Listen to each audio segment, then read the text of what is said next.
কাসন্ত, কাঁচা আম, শুকনো মরিচ, বিট লবণ। এখানে চিনি, বিট লবণ, কাসন্ত ঝুড়ো করে নিয়েছি, শুকনো মরিচ ভাজা, লবণ, কাসন্ত ভালো করে। হ্যাঁ, আমি এখন আমগুলো ভালো করে মেখে নেব।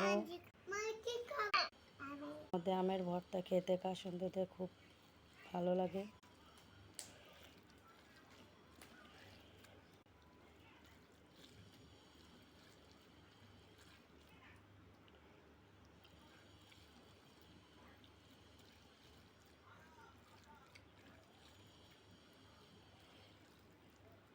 লবণ দিয়ে দিলাম, হয়ে গেল আমার আমের ভর্তা, হয়ে গেল আমের ভর্তা।